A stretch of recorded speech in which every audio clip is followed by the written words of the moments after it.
Hoy quiero iniciar este taller cuestionando una metodología que ha sido usada a más no poder en los círculos empresariales, en círculos educativos, incluso en nuestros lugares de trabajo, tiene que ver con el diseño del pensamiento, el famoso design thinking. Esta metodología ha sido usada sobre todo para promover la lluvia de ideas por escrito, la lluvia de ideas silenciosa, digámoslo así. Sin embargo, cabe aquí la pregunta de si sí realmente estamos siendo creativos, si realmente está funcionando esta metodología para impactar a las organizaciones, o si solamente son momentos creativos y de desahogo profesional, pero que realmente no llegan a nada. Aquí el objetivo no es desechar metodologías, desechar el principio de lo que es el design thinking, porque de alguna manera funciona, de alguna manera está presuponiendo el orden del pensamiento. A menudo pensamos que nos falta mucha creatividad, que ante esta carencia nos han llegado a vender metodologías extraordinarias o que fingen ser extraordinarias, cuando quizás nada más necesitamos ponernos a pensar y a ordenar nuestro pensamiento. Pero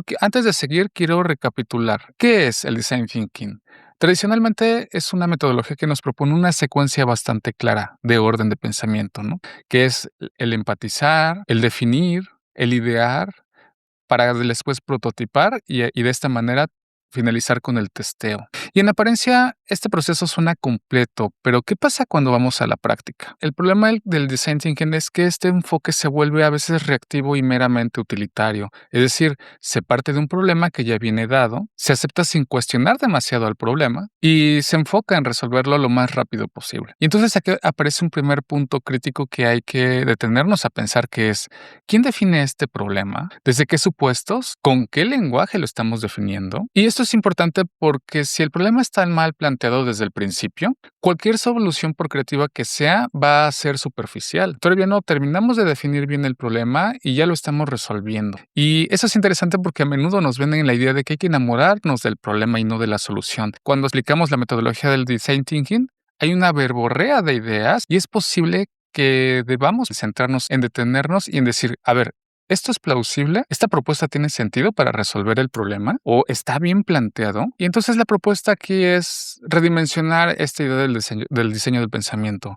Es decir, no abandonar el diseño como tal, sino profundizar en él y introducir algunas variables relacionadas al pensamiento filosófico. Y de esta manera proponer un diseño de pensamiento filosófico, una especie de design philosophy thinking, en el que no solo se produzcan soluciones, sino también se cuestionan los fundamentos de aquello que se intenta resolver. Por ello introduciremos 3 herramientas filosóficas que pueden parecer abstractas, pero pienso que profundizarán mucho en esta práctica del pensamiento. La primera tiene que ver con la empatía. Se nos vende la idea de que la empatía es ponernos en los zapatos del usuario, en los zapatos del otro, pero creo que debemos introducir algo más radical, que es la epugé, es decir, la suspensión del juicio. No solo intentar entender lo que otro vive, sino intentar comprender el mundo como tal, cómo lo vive, sin filtros. Es decir, no desde el sujeto, sino desde la situación contextual. Y esto es importante en filosofía porque a veces esa pausa de pensamiento nos ayuda a no generar interpretaciones erróneas o adelantadas. Y aunque parece simple, es más difícil de lo que parece, porque es muy complicado suspender nuestros pensamientos, suspender nuestras preconcepciones de lo que ya es el mundo, y sobre todo porque estamos centrados tanto en nuestro ego que es imposible a veces comprender las visiones de los otros. Ahora bien, la segunda herramienta que propongo para profundizar en el diseño de pensamiento filosófico tiene que ver con la definición del problema. En lugar de aceptar el problema como tal, ¿por qué no mejor detenernos y lo analizamos? Es decir, lo descomponemos, reconocemos sus elementos que lo conforman y preguntarnos cómo se implican entre ellos. Por ejemplo, antes de definir un problema de productividad, quizás debamos detenernos y preguntarnos: ¿estamos entendiendo lo mismo por lo que es productivo? ¿Qué es lo productivo? ¿Tener mejor calidad en el desempeño? ¿Para quién debemos ser más productivos? Y muchas veces este análisis del lenguaje se pasa por alto y estamos pensando que todos entendemos lo mismo por los conceptos que manejamos. Y finalmente propongo una tercera herramienta, que es en relación a la ideación. La ideación no sería como una especie de acumulación de ideas, ¿no? Sino más bien como una resolución de tensiones. Es decir, ¿para qué centrarnos en buscar ideas originales? Ideas que a lo mejor no sean plausibles, sino mejor proponer ideas que atiendan a la contradicción del problema. Bueno, y como saben ustedes, en esos talleres, y sobre todo porque soy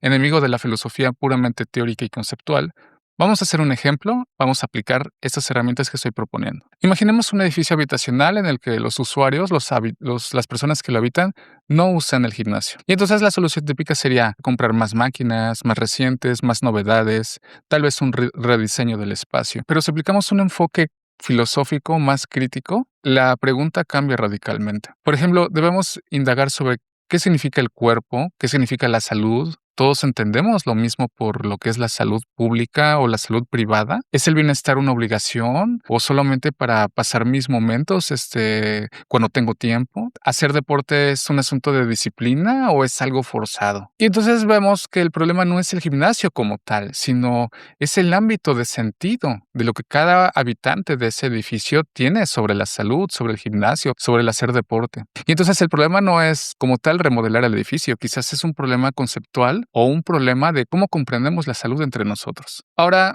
te invito a pensar conmigo, si tienes una hoja de papel o en el mismo celular, pensemos en un objeto cotidiano, por ejemplo, una silla, la silla en la que estás sentado en este momento o el lugar donde estés sentado. Ahora describe ese lugar donde estás sentado, pero con una regla. No me digas para qué sirve. Es decir, no puedes decir, pues sirve para sentarse. Empiezas a describirla en cuanto a su forma, a la materialidad, a cómo fue diseñada, a qué representa en el espacio donde está. Ahora cerremos esta idea preguntándonos, ¿por qué no lo definimos desde su funcionalidad, desde el fin para lo cual fue creado?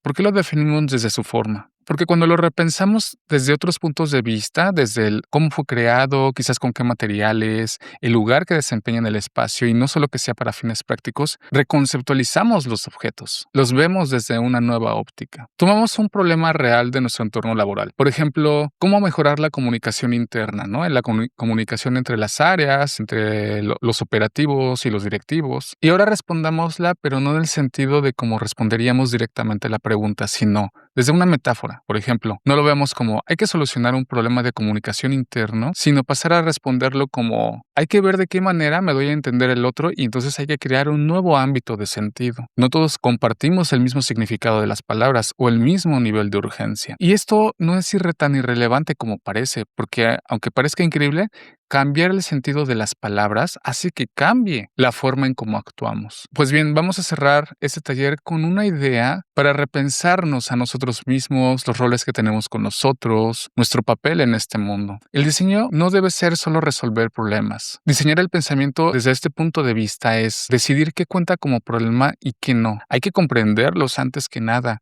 Hay que entender y clarificar ciertas cosas y saber que con quien voy a resolver esos problemas, probablemente no está entendiendo lo mismo que yo. Tiene que ser un diseño que apunte a la transformación humana. Intentar resolver, intentar avanzar, creando mundos posibles, conjuntos en el que todos nos entendamos. Porque cambiando prácticas, cambiando concepciones, también se cambian realidades. Trabajar sobre lo que ya conocemos, sobre los límites de lo que tenemos a la mano, de nuestro pensamiento, antes de dar el paso a buscar soluciones en otro lado. Por eso mi insistencia ante el hecho de que busquemos desarrollar el pensamiento crítico, el desarrollar el pensamiento cuidadoso, es decir, profundizar en la comprensión con los otros, en la comprensión de significados, para poder empezar a crear nuevos mundos. Si queremos ser personas creativas, es importante este camino antes de buscar las soluciones en lo que aparentemente nos proveerá de creatividad.